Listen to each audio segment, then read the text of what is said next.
Nou, dit is hem dan. Hij zegt heel zwaar en groot. De lang verwachte autobiografie van de Beatles. The Beatles Anthology heet het boek officieel. En het verschijnt vandaag in verschillende landen.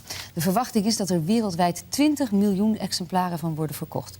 Toch zijn de fans niet helemaal tevreden over deze Beatles-bijbel, zoals die wel genoemd wordt. Want een aantal mysteries blijft bestaan. Een bijdrage van Marcel de Kranen.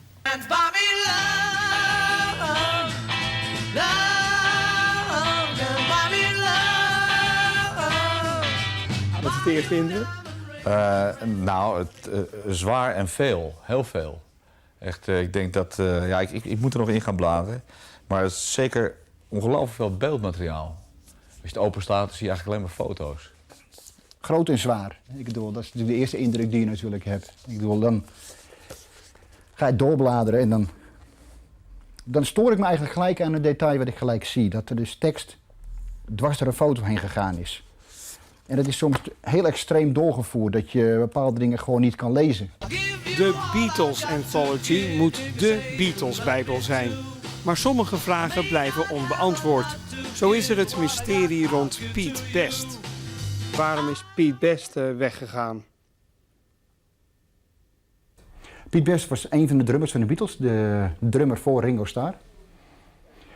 Maar Pete Best is uit de groep gezet eigenlijk vlak voor ze beroemd waren. En ja, het eerste waar ik natuurlijk heel nieuwsgierig naar was toen ik het Anthology-boek las van... Nu wil ik het verhaal wel weten waarom, want dat weten we nog steeds niet. En? Dat staat er niet in. Dus ook dat zal wel eeuwig een mysterie blijven. Een ander onuitroeibaar mysterie gaat over Paul McCartney. Nou, Paul McCartney die is dood, hè? Ja, al jaren. Ik bedoel, die is vervangen door een dubbelganger. En voor de mensen die dachten van nou, met Abbey Road hebben we het wel gehad. Nou, zelfs op Anthology, het Beatle-project, geven ze nog aanwijzingen. De P, dat het duidelijk om Paul gaat. Paul en Stu Sutcliffe, de twee dode Beatles. En de duidelijke aanwijzing, de hoes van Let It Be. Met uitzondering van Paul, die is een Rubber Soul foto. Paul is dood. Serieus of onzin? Onzin, grootste onzin, maar wel een leuk verhaal. Nou, ik denk dat dit ongelooflijk de echte... Paul McCartney is veel echter dan je ooit zou hopen.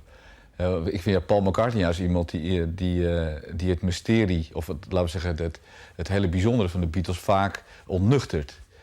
In interviews waar hij heel bijna te normaal doet over wat de Beatles hebben gedaan. De Japanse Yoko Ono is natuurlijk een mysterie op zich.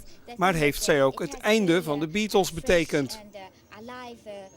Ik denk dat het helemaal niet zo is. Ik denk dat Yoko Ono eigenlijk een hele interessante vrouw is geweest. Die in ieder geval John Lennon veranderd heeft. En sowieso het gaan van John Lennon naar New York. Het wonen in het Dakota Building. Ik denk dat Yoko Ono daar heel veel mee te maken heeft gehad. Nou, het mysterie van Yoko is natuurlijk van de invloed die zij heeft gehad op het uiteengaan van de Beatles. De ergernis, de hele grote ergernis waarbij George Harrison zelfs een keer kwaad bij de Beatles weggelopen is. De grote doodsnagel aan de Beatles is nog altijd Yoko Ono, maar het boek laat er toch maar weer heel weinig van los. Heb je ook een hekel aan haar? Het is heel simpel, ze heet Yoko Ono. En dat is gewoon hoe wij het zien.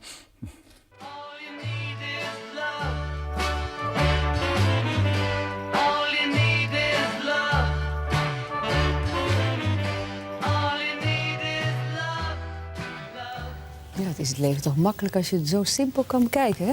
Het Nederlands Audiovisueel Archief heeft tot nu toe onbekende filmopnamen ontdekt van het bezoek van de Beatles aan Nederland. Dat was in 1964. En een gedeelte daarvan is vanavond te zien in het programma Andere Tijden op Nederland 3.